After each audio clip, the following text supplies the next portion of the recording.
आप लोगों को पढ़ाया जा रहा था एल्डिहाइड और कीटोन की रासायनिक अभिक्रियाएं, यही बताई जा रही थी ना।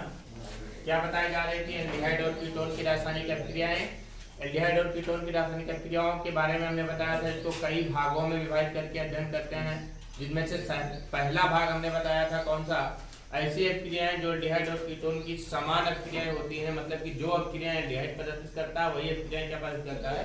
कीटोन प्रदर्शित करता है। तो मतलब कौन सी अभिक्रिया यहाँ लिखेंगे हम? एल्डिहाइड, एल्डिहाइड और कौन सा? कीटोन।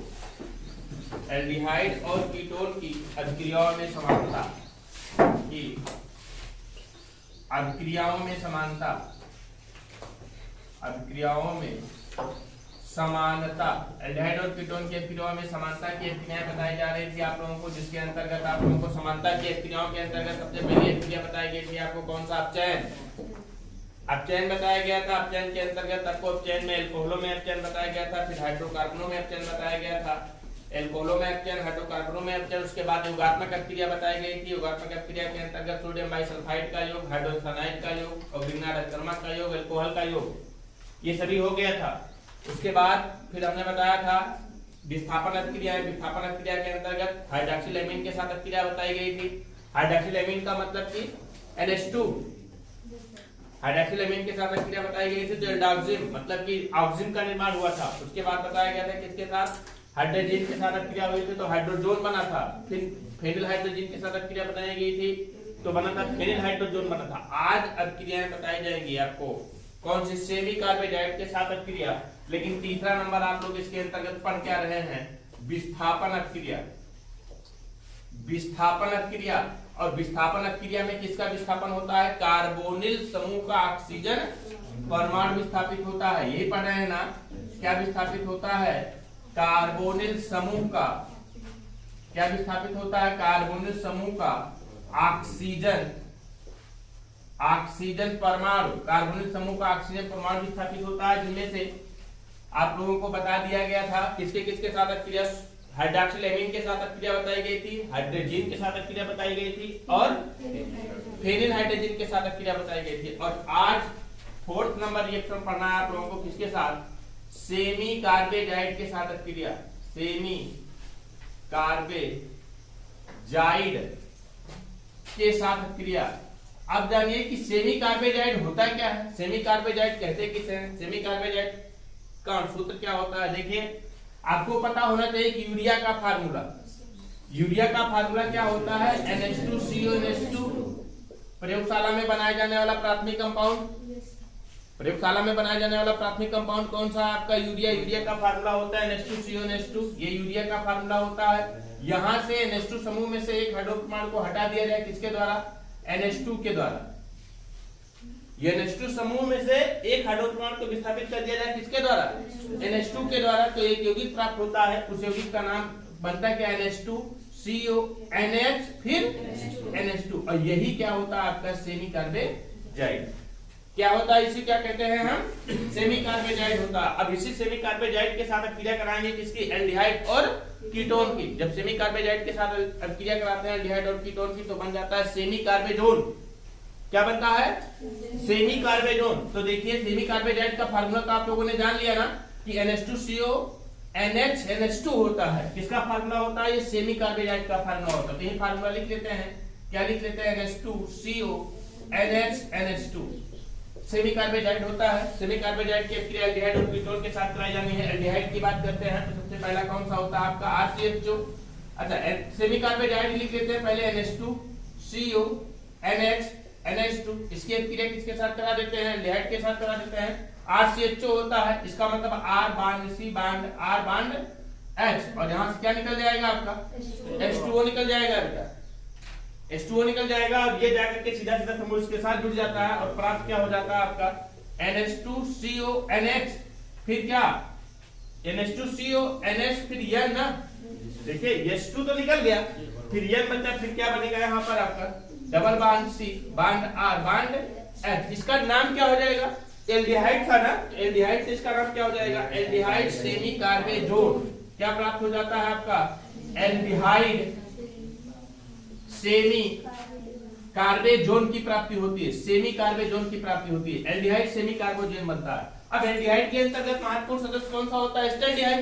एस्टल्डिहाइड, जब एस्टल्डिहाइड के साथ क्रिया होगी क्या बनेगा? देखिए NH2CO NH2 है ना, और यहां से किसका एस्टल्डिहाइड के साथ क्रिया करा देते हैं, यहां पर लगा देते हैं क्या आपका CH3 ना, CH3 बॉन्ड, और यहां से क्या निकल जाएगा आपका H2O, और गिब्स आउट क्या बनेगा यहां से आपका NH2CO NHN double bond C bond CH3 bond, जिसे बोलते हैं क्या है एस्टल्डिहाइड सेमी कार्बेजोन। लिख लोगे नाम ना, अभी जगह कम पड़ जाती है इसलिए लिख नहीं रहा हूं मैं। एस्टल्डिहाइड सेमी कार्बेजोन, क्योंकि ये क्या था आपका ये क्या था आपका एस्टल्डिहाइड। एस्टल्डिहाइड होने के कारण इसका नाम क्या हो जाता है? Acetaldehyde semi carbazone. अगला देखिए, अगर हम कीटोन के साथ क्रिया ही कराते हैं सेमी कार्बेजाइड के साथ, कीटोन की बात करते हैं तो RCOR कीटोन होता है। देखिए इसी तरीके से क्रिया होगी NH2CO NH2 है ना, और इसकी क्रिया किसके साथ करा देंगे हम? R बॉन्ड R, मतलब कि कीटोन के साथ क्रिया कराते हैं। देखो RCOR कीटोन होता है, फिर वही प्रक्रिया होगी, यहां से H2O निकल जाएगा, H2O निकलेगा और बनाएगा क्या आपका इसी तरीके से compound NH2CO NHN double bond C bond R और फिर बॉन्ड R, इसे बोलेंगे क्या कीटोन सेमी कार्बेजोन। नाम क्या बोलेंगे इसको हम? Ketone semi carbazone. Ketone semi carbazone की प्राप्ति होती है। इसी तरीके से कीटोन के अंतर्गत बात करते हैं एसीटोन की। एसीटोन की क्रिया करा देंगे। कीटोन का प्राथमिक सदस्य कौन सा है? एसीटोन है, तो NH2CO NH2 और प्लस क्या O bond C bond CH3 bond CH3, यहाँ क्रिया होगी तो क्या निकल जाएगा आपका यहाँ से H2O की प्राप्ति हो जाएगी, और ये दो जाकर के नाइट्रोजन के साथ डबल बॉन्ड बना लेगा। डबल बॉन्ड बना लेगा तो क्या बन जाएगा आपका NH2CO NHN double bond C bond CH3 bond CH3। ये कौन सा था? इसका नाम क्या था आपका? एसीटोन। एसीटोन था, तो क्या बन जाएगा आपका acetone semi carbazone. Acetone semi carbazone, acetone semi carbazone प्राप्त। अच्छा, यही एक क्रिया अगर हम किसके साथ कराएं? फॉर्मल्डिहाइड के साथ कराएं। फॉर्मल्डिहाइड एल्डिहाइड श्रेणी का एक प्राथमिक सदस्य भी तो है फॉर्मल्डिहाइड, ये CHO, तो ये CHO के साथ करा देंगे तो क्या बन जाएगा फॉर्मल्डिहाइड सेमी कार्बेजोन। इस तरह लोग जानते हैं, इसको याद नहीं रखिएगा कि सेमी कार्बेजाइड का फार्मूला क्या होता है? NH2CO NH2 सेमी कार्बेजाइड का फार्मूला होता है, नोट कर लीजिए इसको।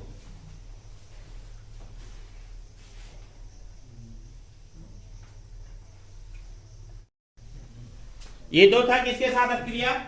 सेमी कार्बेजाइड के साथ अभिक्रिया। सेमी कार्बेजाइड के साथ अभिक्रिया के फलस्वरूप बताया गया क्या बनेगा? Aldehyde semi carbazone. अब अभिक्रिया आपकी बताई जाएगी किसके साथ? फास्फोरस पेंटाक्लोराइड के साथ, PCl5 के साथ अभिक्रिया बताई जाएगी। अगली अभिक्रिया लिखेंगे किसके साथ? फास्फोरस पेंटाक्लोराइड के साथ। बहुत आसान सी अभिक्रिया होती है, PCl5 के साथ अभिक्रिया बहुत आसान अभिक्रिया होती है। देखिए इस तरीके से। अगला देखिए 5th नंबर देखिए, फास्फोरस पेंटाक्लोराइड के साथ अभिक्रिया।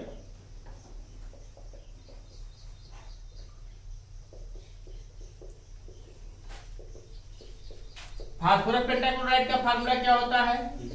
PCl5। अब एल्डिहाइड और कीटोन की अभिक्रिया दोनों किसके साथ कराई जानी है? एल्डिहाइड और कीटोन दोनों की अभिक्रिया इसके साथ कराई जानी है। देखिए फास्फोरस पेंटाक्लोराइड के साथ अभिक्रिया किस तरीके से होती है। देखिए फर्स्ट नंबर देखिए, एल्डिहाइड के साथ RCHO की बात करते हैं, इसकी अभिक्रिया करा दिया जाता है PCl5 के साथ। तो क्लोरीन के दो परमाणु के द्वारा ऑक्सीजन का एक परमाणु यहाँ पे विस्थापित हो जाएगा। बहुत आसान अभिक्रिया, क्लोरीन के दो परमाणु के द्वारा ऑक्सीजन का एक परमाणु विस्थापित हो जाएगा और प्राप्त हो जाएगा क्या? RCHCl2 और प्लस क्लोरीन का 3 बचा ना, और एक ऑक्सीजन, और हमने बताया बनेगा क्या? POCl3। इसको हमने बताया है कि यूनिवर्सल फैक्ट है कि अगर PCl5 के साथ क्रिया हुई तो किसी भी ऑर्गेनिक कंपाउंड की तो POCl3 अवश्य बनेगा। बनाया था हमने, कई बार हमने बताया, और यहाँ पर भी वही हुआ। अब देखिए यहाँ पर देखिए एस्टल्डिहाइड लेते हैं, CH3CHO ले लेते हैं, इसकी अभिक्रिया किसके साथ? PCl5 के साथ। नाम नहीं लिख रहा हूं मैं, नाम नहीं लिख रहा हूं, लेकिन तो नाम तो आप जानते ही हैं ना, बार बार आया है, हमें लगता है कि 15 बार ही आ गया CH3 CHO CH3 CHO, तो अभी भी बताना पड़ेगा, तो जड़ मूल को यहां से देखिए क्लोरीन के 2 परमाणु के द्वारा ऑक्सीजन का 1 परमाणु यहां से विस्थापित कर दिया जाएगा, क्लोरीन के 2 परमाणु के द्वारा ऑक्सीजन का 1 परमाणु विस्थापित कर दिया जाएगा, प्राप्त हो जाएगा CH3 CHCl2 और फिर POCl3। अब इसका नाम बताओ आप लोग, बहुत महत्वपूर्ण कंपाउंड है,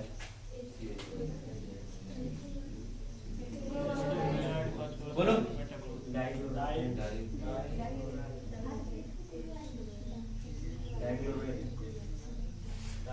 डाइक्लोरोएथेन। अब आप लोग दिमाग लगाइए कि एक जगह हमने इसके बारे में चर्चा किया था, एक बताया था, याद करिए किस श्रेणी का है ये,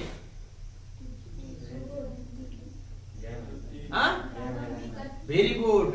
हमने बताया था आप लोगों को जैम डाइएल्किल बताया था नहीं, और फिर बताया था हमने बिस डाइएल्किल, याद है कि नहीं, याद है कि नहीं, हमने आप लोगों को बताया था, क्या बताया था, जैम और बिस, याद है कि नहीं, जैम हाइलाइट, डाई हाइलाइट, जैम हाइलाइट और बिस हाइलाइट। जैम हाइलाइट्स के बारे में हमने बताया था कि जब हाइड्रोजन परमाणु के दोनों, हाइड्रोजन के दोनों परमाणु एक ही कार्बन परमाणु के साथ जुड़ जाते हैं तो उसे क्या बोला जाता है, जैम डाई हाइलाइट बोला जाता है, जैम डाई हाइलाइट बोला जाता है, याद है कि नहीं, जैम डाई हाइलाइट बोलते हैं। और हमने बताया था फिर वहीं पर कि जब हाइड्रोजन के दोनों परमाणु दो अलग अलग कार्बन परमाणु के साथ जुड़ते हैं, जैसे इसका देखिए CH2Cl बॉन्ड CH2Cl, इसे क्या बोला गया था, बिस डाई हाइलाइट बोला गया था, याद है कि नहीं। तो किस श्रेणी का प्राप्त होता है, जैम डाई हाइलाइट श्रेणी का प्राप्त होता है कि नहीं। अब देखिए इसका नाम बोलेंगे क्या हम, डाइक्लोरोएथेन, डाइएल्किल हाइलाइड है कि नहीं, मतलब कि डाइएल्किल हाइलाइड का मतलब कि हाइड्रोजन के 2 परमाणु एक ही कार्बन परमाणु के साथ जुड़े हुए हैं ना, तो इसे बोलेंगे क्या, डाइएल्किल हाइलाइड, डाइक्लोरोएथेन, यही ना, डाइक्लोरोएथेन। और बिस का है कि जैम का है, ये जैम डाई हाइलाइट है, क्या है, जैम डाई हाइलाइट है, याद आया। अगला देखिए बी नंबर देखिए, इसी तरीके से हम कीटोन के साथ क्रिया कराते हैं। कीटोन की बात करते हैं तो क्या, R bond CO bond R ketone होता है, इसकी क्रिया किसके साथ कराते हैं, PCl5 के साथ कराते हैं। क्लोरीन के 2 परमाणु के द्वारा ऑक्सीजन का 1 परमाणु यहां से विस्थापित होगा, ठीक इसी तरीके से जैसे इसमें हो रहा था, जैसे इसमें हो रहा था ठीक इसी तरीके से इसमें भी होगा। क्या हो जाएगा, क्लोरीन के 2 परमाणु के द्वारा ऑक्सीजन का 1 परमाणु विस्थापित होगा, जब विस्थापित होगा क्या प्राप्त हो जाएगा आपका, R bond C Cl2 bond R और प्लस क्या,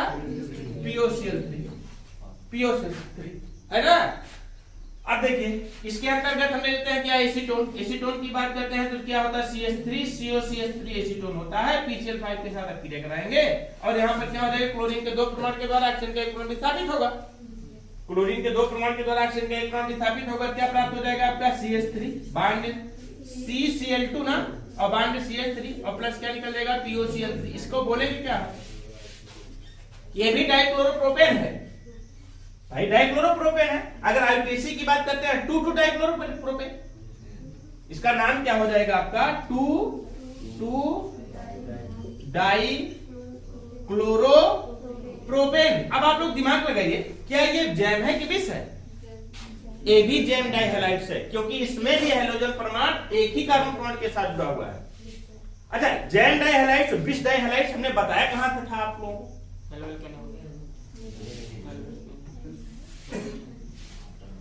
जब हम एल्डिहाइड और कीटोन का फॉर्मेशन कर रहे थे, इसी चैप्टर में एल्डिहाइड और कीटोन का निर्माण कर रहे थे पोटेशियम हाइड्रोक्साइड के द्वारा, उसका हम क्या करा दिए थे, क्षारीय करा दिए थे। तो जैम डाइक्लोराइड का और जैम डाइक्लोरोएथेन का और जैम 2,2 डाइक्लोरोप्रोपेन का, तो यहाँ पर इसका कराए थे तो क्या प्राप्त होता है, एल्डिहाइड, इसका कराए क्या प्राप्त हुआ था, कीटोन। देख लीजिएगा पीछे चाहे आप लोग, समझ पा रहे, वही बताए थे, तो मतलब जिससे प्राप्त किए थे वही हमें पुनः प्राप्त हो रहा है, और इस तरीके की क्रिया होती है POCl3। अच्छा, इसका नाम क्या है, फास्फोरिल क्लोराइड या फास्फोरस ऑक्सीक्लोराइड, फास्फोरिल क्लोराइड बोलते हैं, फास्फोरस ऑक्सीक्लोराइड PCl5 के साथ क्रिया होती थी, अवश्य निकलता है, नोट कर लीजिए रिएक्शन।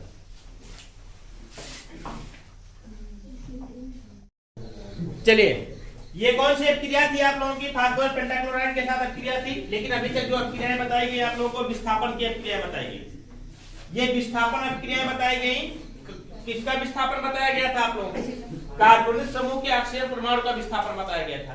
लेकिन अब जो पढ़ाया जाएगा वो हाइड्रोजनीकरण पढ़ाया जाएगा। देखिए हाइड्रोजनीकरण किस तरीके से होता है। अच्छा बताइए आप लोग, हाइड्रोजनीकरण में किसके साथ अभिक्रिया कराते हैं? हाइड्रोजन के साथ कराते हैं। हाइड्रोजन होती कौन सी है? फ्लोरीन, क्लोरीन, ब्रोमीन, आयोडीन, ये हाइड्रोजन होती हैं। तो इसमें क्या करेंगे हम, 4 नंबर देखते हैं। तो क्या पढ़ना है आपको? हाइड्रोजनीकरण पढ़ना है। हाइड्रोजनेशन,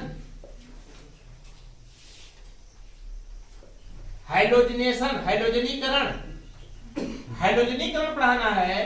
तो मतलब हाइड्रोजनों के साथ अभिक्रिया कराई जानी है। अब किसकी अभिक्रिया हाइड्रोजनों के साथ कराई जानी है?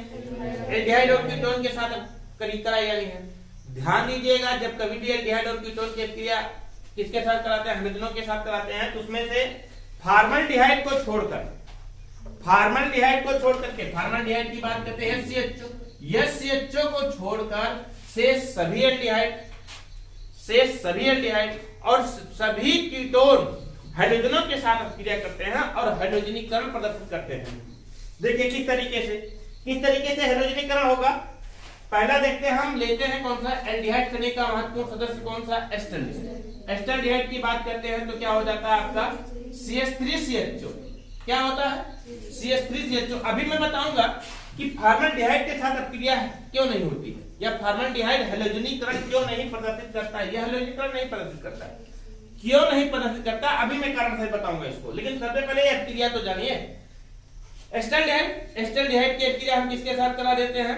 क्लोरीन के साथ कराइए, ब्रोमीन के साथ कराइए, किसी भी के साथ कराइए। क्लोरीन के साथ हमने करा दिया तो क्या होता है? क्लोरीन के 3 परमाणु के द्वारा इस मेथिल समूह के कार्बन परमाणु से जुड़ा हुआ हाइड्रोजन परमाणु क्या हो जाता है?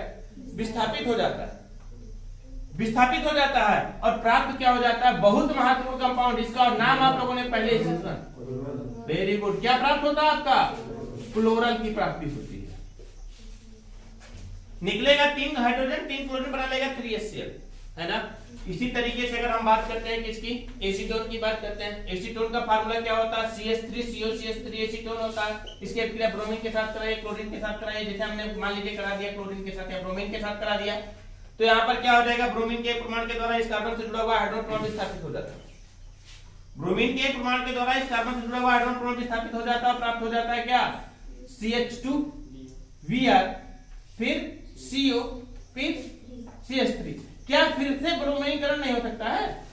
ब्रोमीनीकरण नहीं हो सकता है? हो सकता है। जब ब्रोमीनीकरण इसका फिर से होगा तो यहां से जुड़ा हुआ कार्बन परमाणु से हाइड्रोजन परमाणु विस्थापित हो जाएगा। इस कार्बन परमाणु से जुड़ा हुआ हाइड्रोजन परमाणु विस्थापित हो जाएगा। प्राप्त क्या हो जाएगा आपका?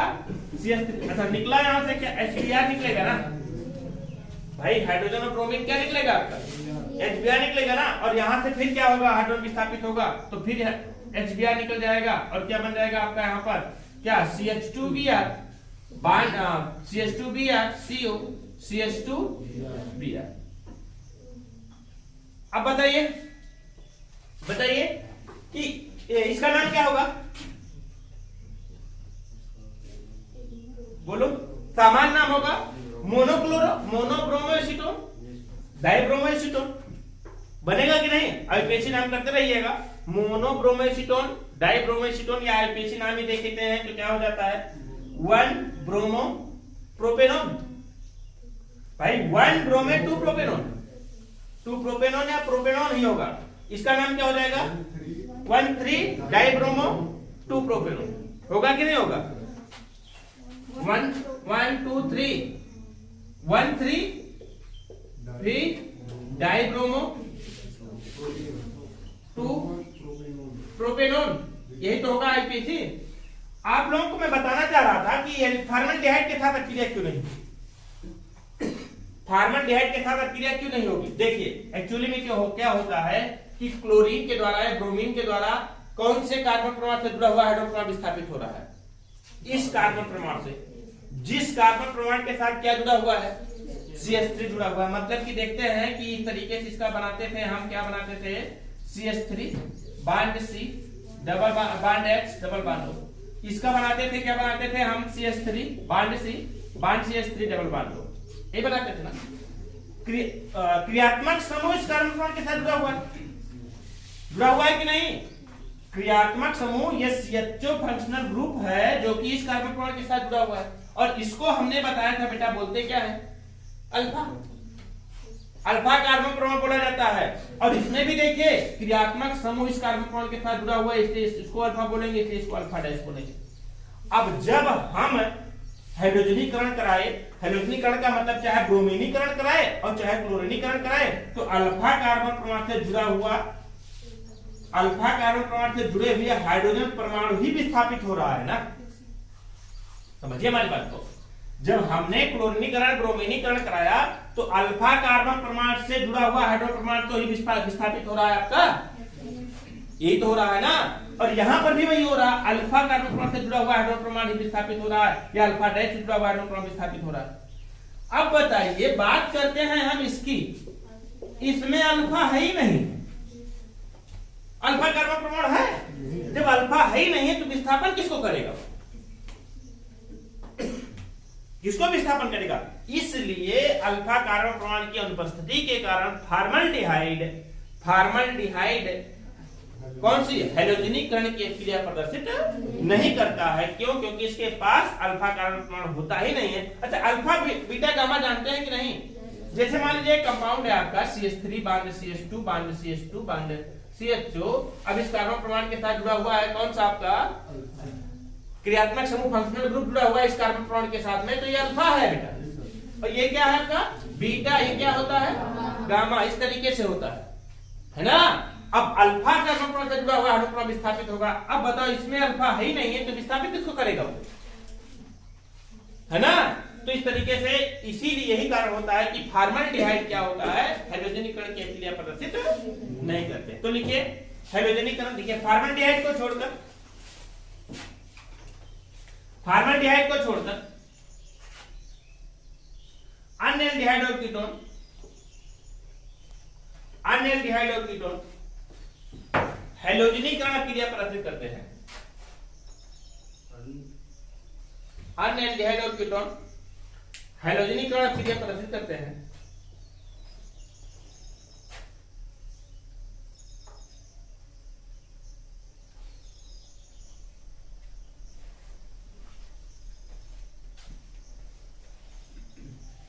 क्योंकि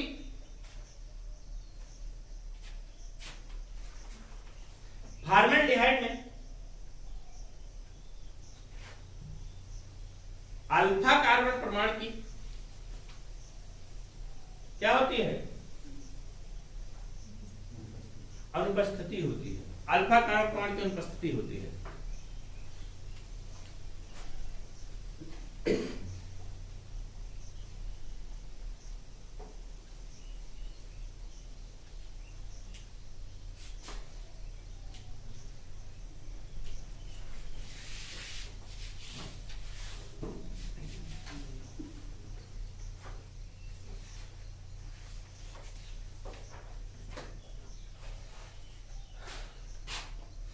इसके बाद पढ़ना है आप लोगों को हेलोफार्म।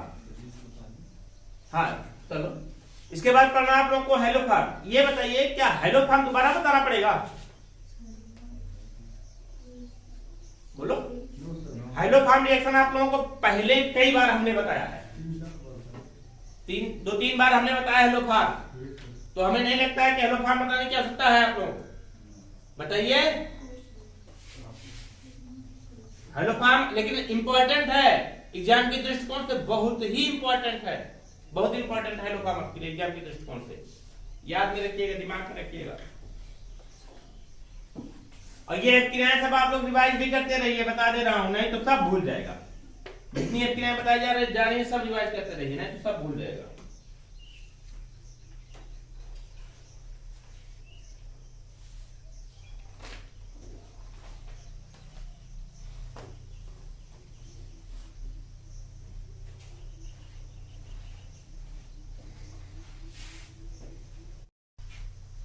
चलिए हेलोफार्म क्रिया की चर्चा कर लेते हैं थोड़ा सा। वैसे तो कई बार हेलोफार्म क्रिया बताई गई है, लेकिन यहाँ पर भी हेलोफार्म के बारे में थोड़ा सा चर्चा कर लेते हैं, क्योंकि एल्डिहाइड और कीटोन पढ़ रहे हैं तो हेलोफार्म की क्रिया एल्डिहाइड और कीटोन के साथ नहीं होती है।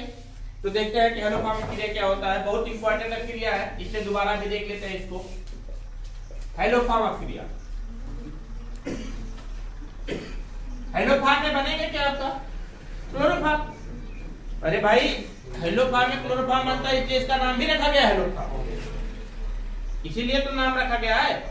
क्लोरोफार्म बनेगा मतलब कि ब्रोमोफार्म बन सकता है, हाइड्रोफार्म बन सकता है, यही तो होता है। तो सबसे पहले हेलोफार्म बैक्टीरिया के अंतर्गत सबसे पहले हम एल्डिहाइड के साथ बैक्टीरिया देखते हैं किस तरीके से होता है एल्डिहाइड के साथ बैक्टीरिया। लिखाएंगे नहीं, कुछ डायरेक्ट बैक्टीरिया बता रहे हैं। CH3 CHO होता है, एस्टल्डिहाइड होता है, एस्टल्डिहाइड के किसके साथ करा देते हैं, 3CL2 के साथ करा दिया जाता है और 3NaOH के साथ सोडियम हाइड्रोक्साइड के साथ कराया जाता है। तो यहाँ से क्या होता है जी, क्लोरीन के 3 प्रमाण के द्वारा, क्लोरीन के 3 प्रमाण के द्वारा हाइड्रोजन का 3 प्रमाण यहाँ से विस्थापित होगा, वही कंपाउंड प्राप्त होगा होता है जिसको अभी हमने पहले बताया था क्लोरल। क्लोरल बनता है मतलब बनेगा क्या आपका CCl3 CCl3CH2 और प्लस क्या निकल जाएगा 3 क्लोरीन, सॉरी 3 सोडियम और 3 क्लोरीन बनाएगा क्या आपका 3NaCl, यही तो बनेगा ना 3NaCl बनेगा और H2O बन जाएगा, मतलब क्या बन जाएगा 3H2O, यही तो हुआ। और इसे कहेंगे क्या, हम क्लोरल कहते हैं, क्या कहते हैं, क्लोरल कहलाता है। अब इस क्लोरल की क्रिया पुनः सोडियम हाइड्रोक्साइड के साथ करा दिया जाता है, किसके साथ CCl3 CHO के साथ क्रिया पुनः सोडियम हाइड्रोक्साइड के साथ करा देते हैं, तो कुछ नहीं होता है। महत्वपूर्ण कंपाउंड क्या बन जाएगा CHCl3, देखो CHCl3 बन जाता है, मतलब क्लोरोफार्म बन जाता है और फिर क्या बनेगा HCOONA, देखो HCOONA मतलब बनेगा क्या आपका HCOONA, इसका नाम क्या होगा सोडियम फार्मेट, क्या नाम होता है सोडियम फार्मेट की प्राप्ति होती है। अच्छा यही एक क्रिया अगर हम किसके साथ करें, कीटोन के साथ करें, कीटोन के साथ कराते हैं। बी नंबर देखिए, कीटोन की बात करते हैं तो क्या होता है CH3 bond CO bond CH3 ketone होता है, इसकी क्रिया 3CH2 और प्लस 3NaOH के साथ करा दिया जाता है। तो यहाँ से क्या हो जाएगा, क्लोरीन के 1 प्रमाण के द्वारा, सॉरी क्लोरीन के 3 प्रमाण के द्वारा इस कार्बन कौन से जुड़ा हुआ तीनों हाइड्रो प्रमाण क्या हो जाता है, विस्थापित हो जाता है, विस्थापित हो जाएगा, प्राप्त क्या हो जाएगा देखिए CCl3 bond CO bond CH3 और प्लस क्या निकल जाएगा 3 क्लोरीन 3 हाइड्रोजन 3HCl और प्लस क्या निकल जाएगा आपका 3H2O, यही तो प्राप्त होगा 3। अच्छा इसका नाम क्या होगा, ट्राइक्लोरोएसीटोन,